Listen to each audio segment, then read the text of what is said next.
Bonjour à toutes et à tous, c'est Mathieu Loubière, je suis très heureux de vous retrouver pour un nouvel épisode du podcast de GMK. Aujourd'hui, je reçois un invité qui a une longue carrière derrière lui, Léopold Busquet. Il nous propose dans cet entretien son regard sur l'évolution historique du métier, son parcours et ses choix professionnels. J'espère que ça vous plaira. Comme d'habitude, si vous souhaitez entendre d'autres interviews, des cours gratuits, des conférences, connectez-vous à notre site www.gem-k.com, rubrique blog. Une autre façon de rester connecté est de vous abonner à nos podcasts via une application. Ainsi, vous ne raterez aucun nouvel épisode. Pour finir, n'hésitez pas à liker et partager ces contenus, cela nous aide beaucoup. Je vous souhaite une très bonne écoute.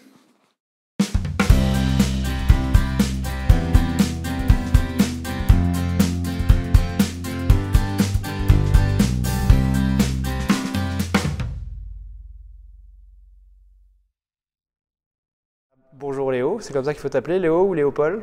Léo. Léo, c'est bien. Léo. Voilà, déjà avant de démarrer, je voulais te remercier infiniment pour m'accorder cette interview parce que c'est super bien. Je sais que je voulais absolument réussir à capter ça pour une fois que c'est la seule fois que tu viens d'Ol d'ailleurs. Première fois. La première fois. Juste pour préciser le contexte, tu as travaillé aujourd'hui? Non, je n'ai pas travaillé aujourd'hui. Je suis avec mon épouse qui fait cours et là je suis pour travailler sur des dossiers et je profite de l'ambiance pour rencontrer les gens, également travailler sur mes dossiers. Ok, d'accord. Juste avant de démarrer, moi je présente toujours les conflits d'intérêts que j'ai dans cette vidéo. Donc cette vidéo elle est tournée dans le cadre de notre organisme de formation. Donc c'est un organisme privé et je travaille pour cet organisme et je suis également co-gérant. Donc par rapport à cet organisme, j'ai des conflits d'intérêts. Et je vais commencer par une question toute simple. Est-ce que tu pourrais te présenter s'il te plaît? Je me présente dans Léopold Busquet, quelqu'un qui est comme un professionnel avec beaucoup d'années, puisque j'ai dépassé les 50 ans. J'ai été diplômé en 1968 avec un diplôme. La fameuse année 68. Fameuse année 68, on est passé en septembre. Ça a été donc décalé à cause des événements. Et c'était le cycle qui s'est terminé où on avait une formation sur seulement 2 années. Ah, donc tu étais à la charnière du passage de 23 ans. Voilà, d'accord. C'est ça. Ok. Donc à partir de là, quand je suis sorti après ces manifestations, donc c'est une promotion un peu explosive, je me suis rendu compte que ma formation avait été extrêmement inconstante, incomplète, et que pour gérer une patientèle, pour avoir une relation de compétence, j'étais quand même assez démuni. Alors heureusement que, avant de faire mes études de kinésithérapie, j'avais travaillé pendant un an et demi dans une salle de culture physique, avec donc toute une déclinaison de ce qu'on connaît maintenant dans la rubrique musculation, gainage, ainsi de suite. Donc j'avais déjà une préparation, mais il y avait le côté thérapeutique qui n'était pas encore affiné. Donc on peut dire que la chance que j'ai eue, c'est de réaliser que mon travail commençait, qu'il me fallait continuer à étudier. Donc au lieu de passer de suite à une pratique et de répéter un peu ce que j'avais appris, j'ai continué à étudier, à réfléchir. Et puis deuxième articulation importante, c'est que immédiatement dans le sud-ouest, peut-être qu'avec la voix vous entendez ce que je disais en aparté. Je me localise dans le sud-ouest, je suis dans le milieu du rugby et que très vite j'avais des relations avec des amis qui pratiquaient ce sport. Moi-même, j'étais kinésithérapeute, mais j'étais joueur et je suis devenu après entraîneur d'une équipe de rugby. Ce qui fait que le lundi, j'avais tous mes potes, tous mes copains et tous ceux qui me connaissaient qui venaient, qui pour un problème de clavicule, pour un problème de cheville, pour un problème de dos.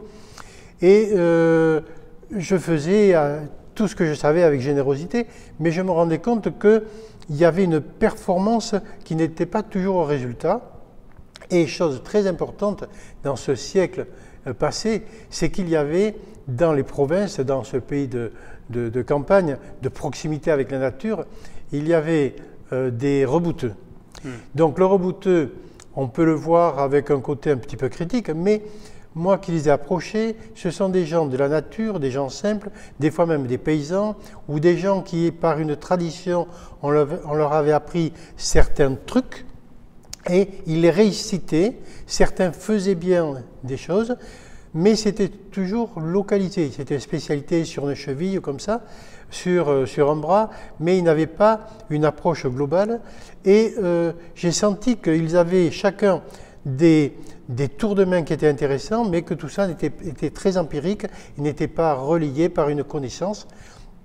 Donc ça a été mon challenge de dire, bon, ces gens-là ont réussi, certains de mes patients, plus vite que je n'espérais, donc je vais aller vers eux pour leur apprendre. Donc il y a eu tout un côté de relations humaines, d'honnêteté, de proximité avec ces gens. Et ensuite, ça a été de m'investir dans des études. Donc très vite, dès qu'une école d'ostéopathie s'est ouverte, donc c'était dans les années 73, 14 comme ça. Je ne savais pas que c'était si ancien que ça. En France, oui. Je pensais que c'était plus tard, les écoles d'ostéo en France. Non, en 73, c'était un début, et je pense que c'était la deuxième année où j'ai commencé dans un collège qui s'appelait à Paris IWGS, qui est devenu le collège Sutherland. Et donc, j'ai commencé mes études là, et ça a été une découverte, c'est-à-dire toute l'approche qui était plus structurelle, plus articulaire, et qui, sur un jeune, présentait un intérêt assez évident. Et puis, ces études qui se prolongeaient, j'ai eu la chance, mais dans ma vie j'ai beaucoup de chance, de rencontrer une femme qui était énorme, c'est-à-dire une petite femme d'1,55 m peut-être, mais qui était quelqu'un de génial, c'était Mademoiselle Mézières.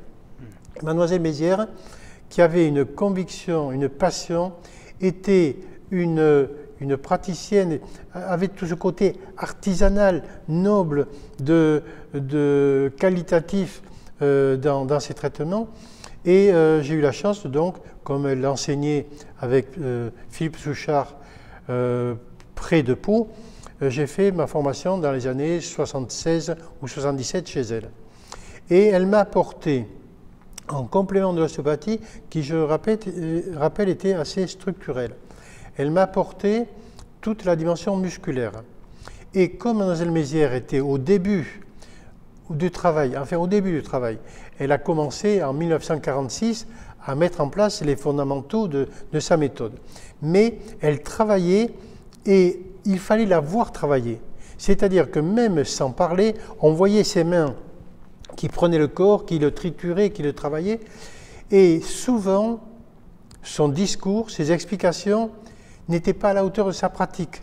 C'est-à-dire qu'elle travaillait intuitivement et elle expliquait dans un deuxième temps, ce qui fait qu'elle ouvrait des horizons et additionné à l'ostéopathie, ça faisait une addition très complémentaire.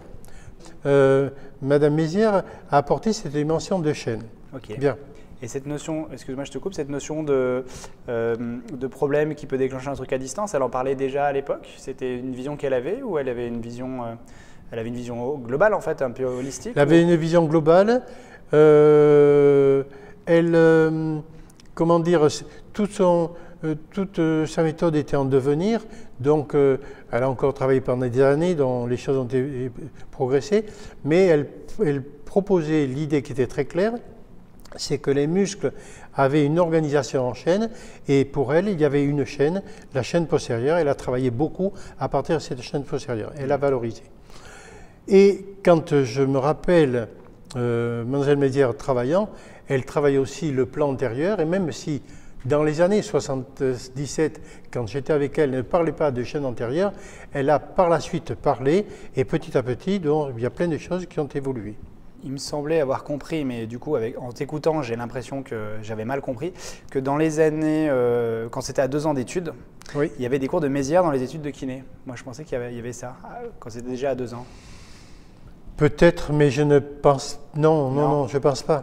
Parce que Mademoiselle Mézières travaillait à Paris, et dans cette période-là, donc dans les années 50, puisqu'elle travaillait dans ces années-là, la profession était une profession qui était issue des gymnastes médicaux, qui avaient été donc intégrés à la kinésithérapie.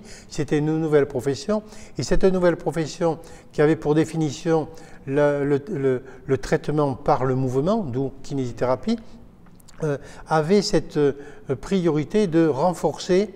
Et il y avait par exemple le docteur de Sambucy qui parlait justement de cette culture physique, il parlait de ce renforcement, donc c'était basé là-dessus, et tout l'établissement était dans cette logique.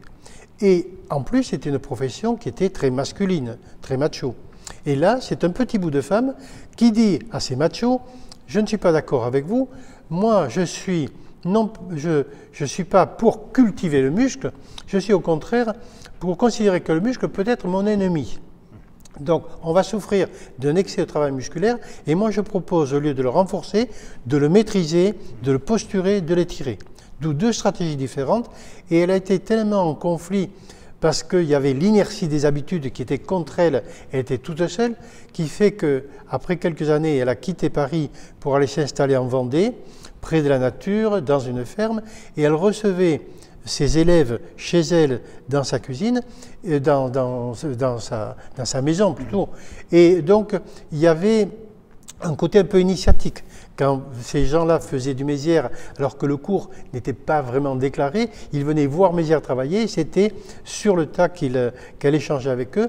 Et les gens, les premiers méziéristes, et même maintenant, gardent un respect énorme pour Mlle Mézières parce qu'ils ont reçu quelque chose qui était très généreux de sa part, qui était déjà un savoir-faire. Voilà. Donc, j'ai fait la kinésithérapie. J'ai fait l'ostéopathie, et l'ostéopathie se déroulant, je posais souvent des questions à mes enseignants, mais vous oubliez le muscle, vous parlez. Et à ce moment-là, il faut reconnaître, j'essaie d'être objectif, je ne veux pas critiquer, mais l'ostéopathie voulant se détacher, de différencier de la kinésithérapie, il y avait des raisons, mais il y avait, une espèce de petit complexe qui s'installait et on nous disait très souvent, mais non, le muscle c'est pas pour nous, c'est pour les kinés, mais c'est pas pour nous, avec un petit côté condescendant qui ne me convenait pas. Donc je faisais gentiment des remarques en cours et quand j'ai terminé mes études, qui avaient bien marché, on me dit, mais écoute, tout ce que tu dis nous a un petit peu dérangé, mais tu peux venir et si tu veux, tu viens. Et tu nous dis, qu'est-ce que tu veux enseigner? Donc en 1979, quand j'étais diplômé d'ostéopathie, 3 mois après, j'enchaînais avec des cours. Et sur ces cours, je ne faisais pas du Mézières, mais c'est vrai que c'était inspiré par l'idée de Mézières. On appelait cela les axes myotensifs, c'est-à-dire les grandes lignes structurantes du mouvement du corps. Et j'étais avec un autre enseignant, on faisait un binôme et on faisait, comme je fais avec toi, une discussion sur les muscles devant les confrères qui eux-mêmes intervenaient. Et c'était une réflexion en commun, une discussion ouverte, c'était très constructif. Et ça m'a permis de structurer ce décodage. Mais il y avait beaucoup de travail à faire. Et pendant qu'on était dans ces études d'ostéopathie, vers la fin, quand j'avais fait du Mézières, il y a le livre de Mme Streuf qui est sorti. Et le livre de Mme Streuf, c'est elle. Alors, autant Mme Mézières part de la chaîne postérieure, c'est elle qui a initié ça. Qui en a parlé, ouais. Ensuite, Mme Streuf a proposé une cartographie de chaîne qui était très séduisante, avec des schémas qui étaient très élégants comme une femme peut l'être, qui étaient très esthétiques et qui donc sont toujours très visuellement présents dans nos revues. Et elle proposait un autre canevas de chaînes. Et quand j'ai vu ça, avec la promotion des Méziéristes, on a dit oh, ça y est, elle a trouvé quelque chose qui amplifie le message de Mézières, donc toujours en étant constructif, et ce n'est pas de critiquer, ça amplifie, et elle ajoute des chaînes antérieures, et avec une certaine méthode de postéromédiane, postérolatérale, antéromédiane, antérolatérale, bon. Et là, j'étais séduit. Donc, j'achète le livre, je lis le livre, et je trouve que c'est superbe. Et nouvelle chance, le hasard a fait que, le hasard. La chance j'aime bien aussi. Ce hasard. Je crois qu'il y a un fil d'Ariane dans la vie, c'est qu'un ami me passe le livre de Mesdames Piré-Béziers. Mesdames Piré-Béziers, c'est la coordination motrice, qui était éditée chez Masson. Et là aussi, deuxième coup de cœur, ce sont encore 2 consoeurs, et on vient de me corriger dernièrement, je pensais qu'elles étaient belges, mais ce sont des consoeurs du nord de la France, du haut de France, comme on dit, et qui présentaient l'anatomie, avec un livre comme on faisait dans le temps, très austère, noir, avec des dessins de squelettes qui étaient vraiment très durs, c'est ça. Mais à l'intérieur de ça, elle reliait le squelette par des tracés, par des lignes de force, par des spirales, en expliquant tout le côté dynamique, tout le côté architectural du squelette. Et là, j'ai découvert une dimension sur un squelette qui est froid, qui est atomique, qui est figé. Elle donnait des spirales de force, et là aussi, c'était une ouverture. Donc ce livre, sincèrement, je l'ai lu, il y a des choses où j'ai adhéré, d'autres moins, mais comme pour tout. Mais par contre, c'est ce côté donc dynamique, donc architecture qu'elle proposait, et surtout, je cherchais inconsciemment depuis des années une clé pour m'aventurer dans la lecture du corps humain. C'est-à-dire que pour analyser et chercher les chaînes, il me fallait une clé, et je l'ai trouvée, tu vas comprendre rapidement, dans un schéma de Mme Piré-Bézier, où elle parlait d'un système droit, et elle parlait d'un système oblique, et elle disait que les muscles étaient organisés dans ce système longitudinal et dans ce système donc oblique. Et quand j'ai vu ce schéma, je me suis dit, ça y est, c'est l'intuition, c'est la boussole que je cherche. Et avec cette boussole, je vais pouvoir faire la lecture du corps. Parce que le problème, au stade où j'étais, c'était le plagiat. Et je dois reconnaître que des confrères m'ont accusé de plagiat, mais c'est logique, parce que j'étais le dernier, j'étais le nouveau, je reprenais au bon l'idée de Mme Mézières d'une chaîne, il y avait l'ostéopathie qui m'a nourri également, donc finalement on est nourri par tout ça, mais pour ne pas plagier, pour ne pas faire une répétition, quand je me trouvais dans des séances de travail, parce que pour travailler dans ce domaine, il me fallait m'isoler, il me fallait une salle, et très souvent c'était le samedi où je me mettais le matin à 5-6 heures le matin pour travailler non-stop tout le temps que je pouvais. Et comment ça se passait au début? Ça se passait que j'avais une ramette de papier et je partais tout confiant, tout gai, je vais faire la chaîne 2. Et je commençais à mettre des muscles, et au bout d'un certain temps, je me rendais compte qu'il y avait des démarches intellectuelles, que je cherchais à visualiser, que je cherchais à induire à la chaîne. Et donc très souvent j'arrivais dans des impasses, ce qui fait que j'arrêtais, et puis dans une autre séance je reprenais, et à chaque fois j'avais des propositions qui étaient différentes, mais je n'avais pas de certitude. Donc j'avais tourné dans ce sens-là, et je savais que c'est pas comme ça que je voulais procéder, que j'allais me noyer. Quand j'ai trouvé cette boussole de Mme Piré-Bézier, j'ai repris mes livres et j'ai dit allons-y. Madame Mézières parle d'une chaîne longitudinale, en effet, eh bien c'est la chaîne d'extension. Et devant, qu'est-ce que ça peut être? Induit par Mézières, alors que Mézières n'en parlait pas à ce moment-là. Après, ils en ont parlé. J'ai dit, mais devant, est-ce qu'il n'y a pas une chaîne droite antérieure, de même qu'il y a une droite postérieure? Et c'est une chaîne de flexion. Et ensuite, en prenant les livres, alors là, c'est avec les intercostaux, avec les obliques de l'abdomen, je me suis rendu compte que ces chaînes croisées également devenaient tout à fait lisibles. Après, là où il y a eu une petite coupure par rapport à ce que d'autres proposaient, c'est que par exemple la chaîne d'extension, elle est postérieure au niveau du tronc, mais on va voir qu'elle devient antérieure au niveau de la cuisse, postérieure au niveau de la jambe. Et c'est là que je me suis rappelé l'intuition de Mademoiselle Mézières. Mademoiselle Mézières disait « il n'y a pas de bonne statique sans droit antérieur ». Donc elle avait l'intuition, mais à ce moment-là, elle ne parlait pas des chaînes antérieures. Donc voilà comment, sur ces connaissances, où il y avait Madame Mézières, Madame Streuf, il y avait l'ostéopathie, j'ai eu Mesdames Piré-Bézier qui m'ont donné une ligne directrice sur laquelle j'ai fini par oublier les autres. C'est pas irrespectueux, mais j'ai oublié. Je dis il faut partir sur du neuf. Et j'ai pris le livre d'anatomie pour tracer le plus rigoureusement les chaînes musculaires. Et c'est comme ça qu'au bout de quelques années, je suis arrivé à montrer qu'on a des chaînes musculaires qui vont de la tête jusqu'aux pieds. Il faut absolument la continuité, que ces chaînes doivent quand on les a toutes collectionnées, doivent intégrer tous les muscles du corps. Et ça, c'est un challenge. Au départ, je dis ça, c'est impossible, je n'y arriverai pas.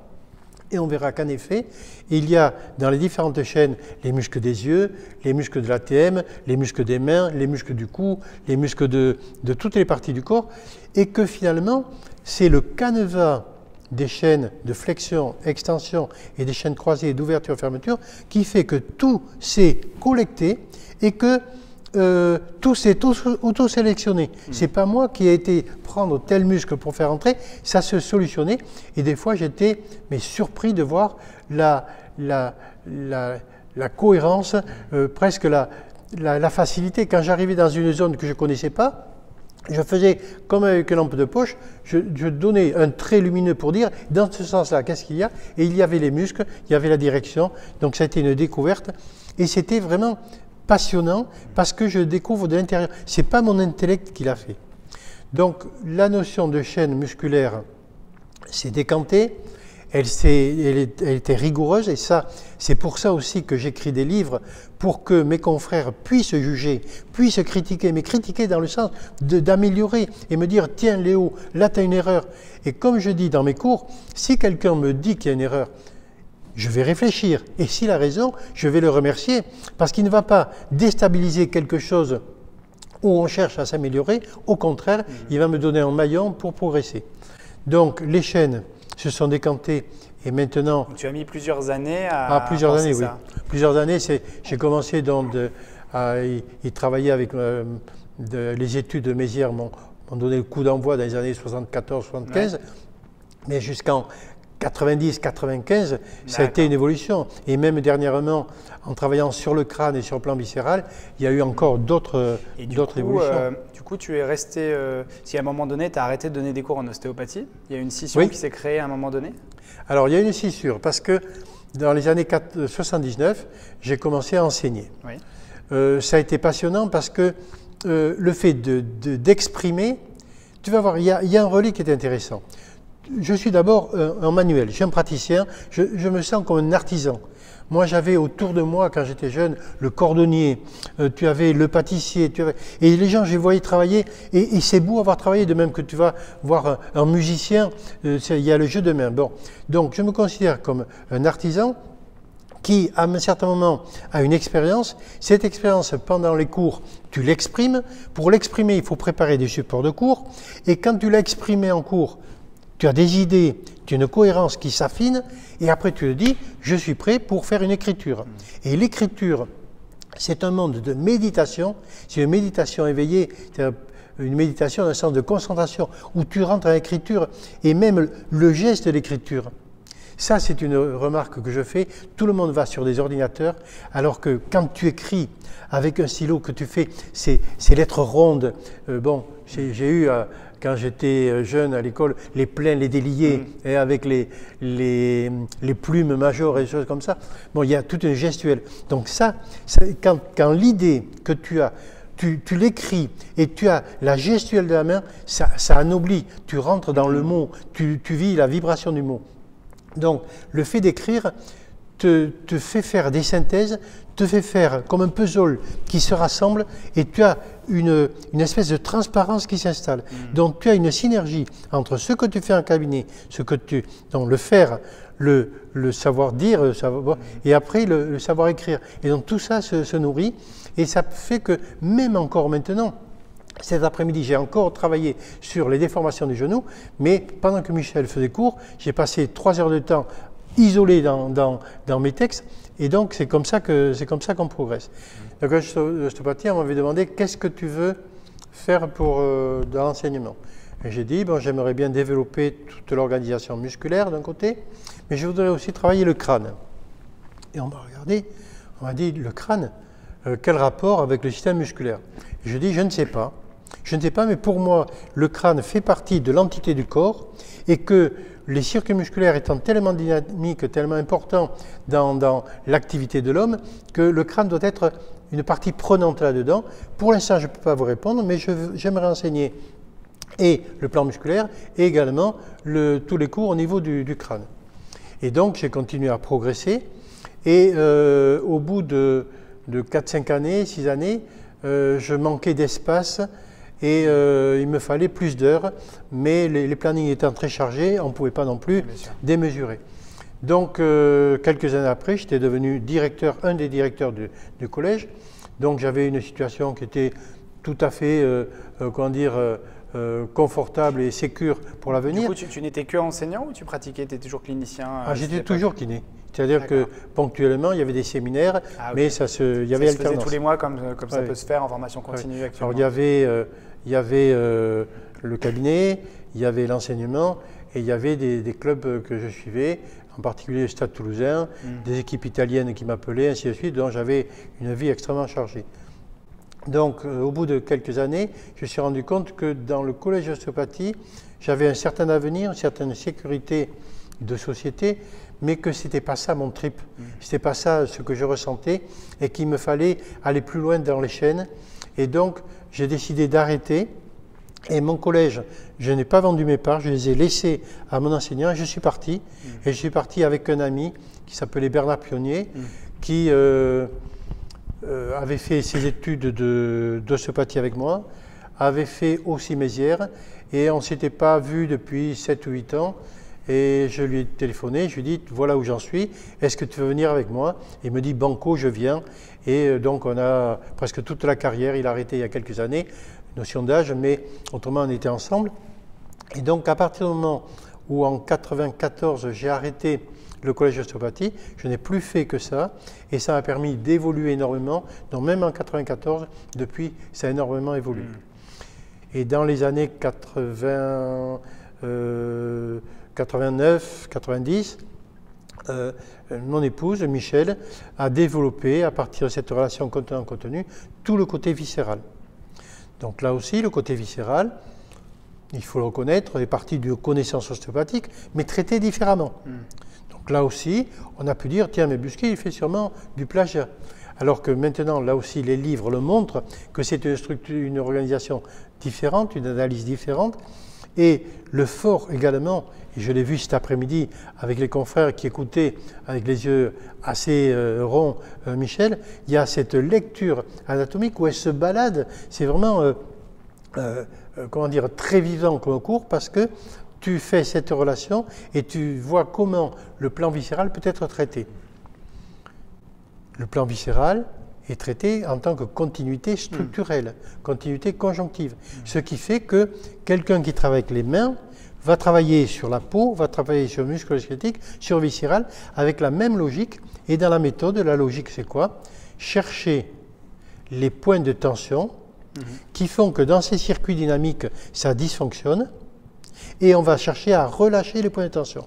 On ne va pas les posturer et étirer, non. Ce sont des postures de relâchement. Ça, c'est très important. Une posture étirement donne très souvent un effet d'un petit peu agressif. Là, ce sont des postures de relâchement, ce qui fait qu'on peut traiter aussi les nouveau-nés. Donc, il va y avoir dans le traitement la possibilité d'intégrer le viscéral qui nous permet d'expliquer toutes les déformations qu'on peut avoir au niveau du thorax, au niveau des genoux, au niveau du membre supérieur, au niveau de la colonne, les lordoses, les kyphoses et scolioses. Si on n'a pas cette relation contenant-contenu, on ne peut pas comprendre. Et quand on a la connaissance anatomique claire avec les relations, les interrelations contenant-contenu, on va décoder, on va essayer de comprendre. Et c'est là que le patient sent que notre examen, non seulement il est complet, mais il débouche sur une synthèse. Et cette synthèse, c'est la compréhension. Ça, c'est le point majeur. Le point majeur de la méthode, ce n'est pas uniquement une pratique. C'est d'abord l'analyse, ce sont l'examen. L'examen doit être complet, et ça, je pense que la profession est en train de énormément progresser là-dessus. Même des médecins qui suivent les cours, même des chirurgiens qui suivent les cours nous disent « mais vous avez gardé cette pratique manuelle que les médecins de campagne avaient, qu'on était obligé d'avoir parce qu'on n'avait pas tous les examens. Maintenant, on a perdu cet examen alors que vous en refaites une symphonie et vous avez votre examen qui est complet, qui devient très cohérent avec donc l'analyse des chaînes qui est reportée sur des schémas. Et quand on fait le bilan, on peut en retirer une synthèse. La synthèse, c'est un modèle explicatif. On ne prétend pas qu'on comprend tout, mais c'est un modèle explicatif à partir duquel tu vas pouvoir mettre une stratégie personnalisée. C'est-à-dire que tu vas traiter une lombalgie qui n'est pas la lombalgie de toi ou de moi, c'est la lombalgie de ton patient, parce qu'il a tel et tel facteur qui font que ça semble logique. Et à partir de là, tu vas traiter avec toujours un ajustement, un traitement qui est personnalisé, et à partir de là, ça te permet d'être plus performant dans ça. Donc voilà comment ça se met en place. Dispatché. Et du coup, si j'ai bien compris, tu as commencé à enseigner en 79, tu continues d'enseigner aujourd'hui, tu continues de voir des patients. Comment ça se passe ton quotidien actuellement? On m'a arrêté de travailler pour des raisons de santé, j'ai eu des problèmes de santé. Il a fallu donc des priorités et c'est vrai que je me revois avec le chirurgien, il me dit « Monsieur Busquet, il faut arrêter pour telle raison, je vais vous opérer demain ». Je dis « Oui, d'accord, mais alors je reprends le travail dans quoi? Dans 8 jours, 15 jours ?» Et pour l'instant, c'est niet. Donc j'ai arrêté de travailler en patientèle depuis juin 2017. Ça te manque? Comment? Ça te manque? Énormément. Ouais. Énormément, ça a été très dur. Très dur parce que, si tu veux, c'est un peu comme un violoniste à qui tu dis, bon, maintenant, vous ne jouez plus le violon. C'était vraiment ta passion C'est une passion, mais c'est chaque fois, quand tu reçois un patient, c'est une autre histoire. C'est une autre histoire, une autre richesse, une autre personnalité. Et tu as toujours quelque chose à découvrir. Tu as une intimité avec le patient, donc c'est un moment où tu vis vraiment par rapport à ta passion. Et donc ça, j'ai dû arrêter. Bon, par contre, maintenant que j'ai pris un peu de recul par la force des choses, ça me donne du temps libre pour mettre tout en ordre, pour plus dominer, pas dans le sens que je me grandis, c'est pas ça, mais tu regardes les problèmes comme quelqu'un qui a le temps de réfléchir et ça permet bien de décanter et de mettre en ordre. Parce que je suis à un âge, 73 ans, où j'ai plus d'années derrière que devant et que je ne veux pas être comme un courant d'air dans la vie. C'est-à-dire que j'ai fait beaucoup de choses avec beaucoup de mouvements, beaucoup de remises en question, toujours en train de travailler, mais je veux maintenant le poser pour donner, une image assez finie, donner une méthode qui est cohérente et une méthode qui est bien stable. Et donc tout ce travail, je me rends compte que c'est important et que je vais laisser quelque chose non pas pour qu'on parle de Busquet, mais qu'on dise sur ce qu'il a laissé, on peut travailler. Moi, c'est ça qui m'importe. Busquet, on l'oublie. Busquet, c'est quelqu'un qui a cherché à comprendre les choses et à vous dire « Hé les gars, suivez-moi, on peut travailler dans ce sens-là et ça mérite un intérêt. Restez toujours critique, mais ça mérite un intérêt. » Et alors, maintenant qu'on a évolué et qu'on arrive à une période où toute ma vie s'est passée dans la recherche, je me dis, maintenant, il y a une phase où on est prêt, une phase qui est incontournable, mais qui va être très positive, c'est que maintenant que le message est bien clair, il est écrit dans tous les livres, on peut le... Et j'attends de qui que ce soit qui regarde, m'envoie des critiques. Maintenant que ça existe, on peut passer à la recherche scientifique. C'est-à-dire que maintenant, je vais vous demander, saucissonnez tout ce que je vous ai proposé, mettez-le à l'épreuve, je ne demande que ça. S'il y a des choses à corriger, je vous remercie, mais je sais que le produit est fiable, je sais que c'est stable, et maintenant on peut passer à ça. À ce moment de bilan, je me dis, si je devais faire, et je crois que c'est une des questions que tu m'avais... Oui, et si tu réponds tout seul aux questions, donc ça tombe bien. Si je devais refaire la vie, qu'est-ce que je ferais? Je ne changerais pas. Tu ne changerais rien? Même les épreuves dures que j'ai eu des épreuves dures. Mais quelque part, comme on dit, si ça ne te tue pas, ça te renforce. Mais c'est vrai. Et surtout, si les épreuves sont dures, mais si tu as une passion, si tu as un moteur dans ta vie de quelque chose de généreux, de quelque chose qui fait progresser, de quelque chose d'humain, tu te retrouves avec la passion qui est toujours là, la vie qui est toujours là, et j'espère quitter la vie en pleine forme, en plein truc. Donc, par rapport à ça, je referai la même chose. On pourrait dire, tiens, tu aurais pu peut-être commencer la recherche scientifique plus tôt. Pourquoi j'ai dit ça? Parce que maintenant, les jeunes qui sortent des écoles de kinésithérapie ont des formations qui sont très complètes, qui sont très bien faites. C'est vraiment ça, c'est des formations qui sont bien. On les a même formés pour être préparés à la recherche scientifique. Donc vraiment, on a des générations qui devraient nous faire progresser. Mais si je reviens en arrière, je me dis, mais tu as bien fait de donner priorité à ta recherche, à ton savoir-faire, à ta pratique de cabinet, à ton contact avec les patients. Parce que si chaque fois que j'avais voulu aller dans des domaines qui n'étaient pas connus, et Dieu sait si je propose des choses différentes, si j'avais dû attendre des expériences scientifiques pour confirmer que dire, avant d'avancer un pas, j'attends de savoir si des expériences le permettent, je n'aurais pas fait le millième du chemin que j'ai fait. Alors à présent, dans le chemin que j'ai fait, il y a sûrement des choses à améliorer, tout ça, tout à fait d'accord.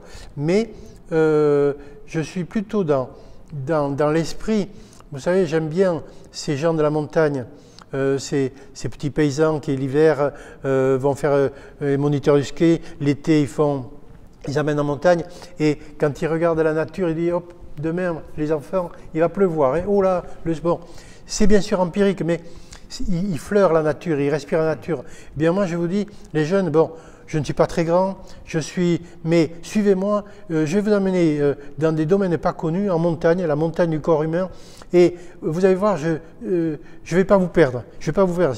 Peut-être que quelqu'un va trouver un chemin mieux, hein, surtout vous me le dites, hein, mais ça tient la route.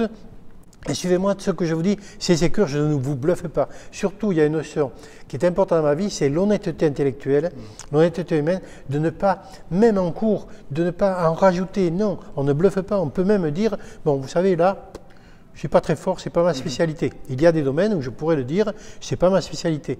Mais le fait de procéder comme ça, comme je vous dis, ça fait que il y a un fil d'Ariane dans ma vie, et ce fil d'Ariane, si je veux le résumer, parce qu'à force de réfléchir, surtout maintenant, hein, oui. Il y a des fois même dans la nuit, et des fois il y a des moments même dans la nuit où je ne bouge pas, je me dis waouh, ça se combine bien.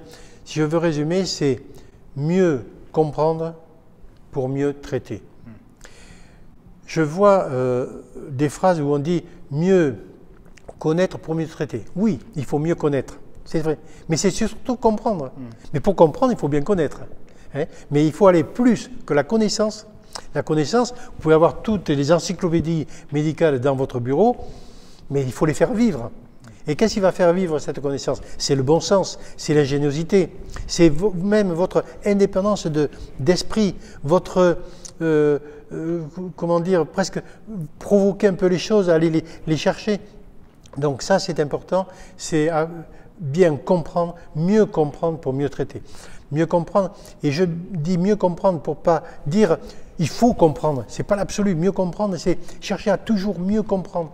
La vérité, on ne l'a pas, on la cherche, et elle est toujours devant nous. Simplement, il faut s'en approcher en gardant ces principes, et les principes de respect de l'anatomie, respect de la physiologie.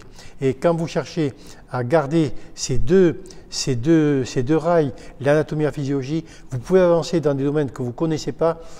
Vous ne vous fourvoyez pas. Vous pouvez tomber dans des impasses, mais vous êtes dans le respect du corps humain, vous êtes dans le respect de votre pratique. Et du coup, quand je t'entends, ça éveille une question. À partir de quel moment ton approche s'est diffusée en France et s'est diffusée parce que tu interviens aussi dans certains pays du monde, si j'ai bien compris? Oui. Comment ça s'est passé? Mon approche, c'est le sport à nouveau. D'accord. C'est le sport, c'est-à-dire que j'étais dans un petit village où je travaillais, bon, tu vois que je pense avoir un contact avec les gens assez direct, ils aiment bien. Donc à partir de là, c'était le sport. Et puis le sport a fait que il y a des sportifs de haut niveau qui sont venus. Les sportifs de haut niveau sont venus et on m'a contacté pour l'équipe de France de rugby, pour le Stade Toulousain, pour 5 ou 6 clubs importants en France, en Italie. Et les confrères, quand ils me rencontraient, ils me disent « Mais alors, Léo, c'est vrai que donne-nous tes nouvelles, qu'est-ce que tu fais?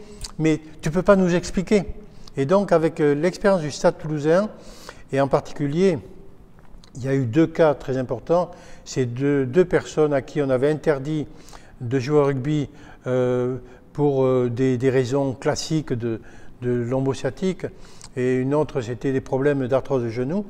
Et quand j'ai eu ces personnes, je les ai examinées avec consciencieusement.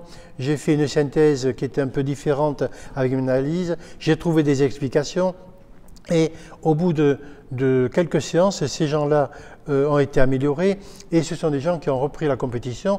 Donc ça avait quand même fait l'objet même ça avait marqué même une première page dans l'équipe, dans des revues, des médias. Bon, ça te tombe dessus, tu es un peu surpris. Et donc à partir de là, en retour, on m'a dit, mais alors Léo, est-ce que tu peux pas, on est des confrères, tu peux pas nous expliquer? Et j'ai commencé comme ça à donner des cours avec un petit groupe dans un hôtel à Toulouse qui était tenu par un joueur du Stade Toulousain. Et ça a commencé comme cela, et puis petit à petit ça s'est diffusé, les livres également, et ça fait maintenant bon, on enseigne en Europe, on enseigne au Canada, on enseigne l'Amérique du Sud, on enseigne aussi jusqu'en Russie. Là j'ai des contacts avec le Japon, il y a des projets très importants sur le Japon, donc ça se diffuse, et voilà, je suis moi-même surpris. Donc maintenant, ne croyez pas que je cherche à multiplier pour être un homme d'affaires par rapport au cours. Non, c'est pas ça. Mais c'est quand j'ai des confrères qui sont intéressés, qui me disent, mais ce que vous avez écrit, ce que vous faites est très intéressant, vous ne pourriez pas venir. C'est un peu la passion. D'où le fait que, eh bien maintenant, je travaille avec une équipe. Et cette équipe, on a une quarantaine d'enseignants dans le monde, et je fonctionne avec l'esprit du rugby. C'est-à-dire que le style de jeu de l'équipe, c'est la méthode. Je dis qui veut jouer cette équipe, ce sont des gens bien sûr qui ont formé. Et les gens disent, mais moi je suis passionné par ce que je fais maintenant, je redécouvre mon métier avec toi.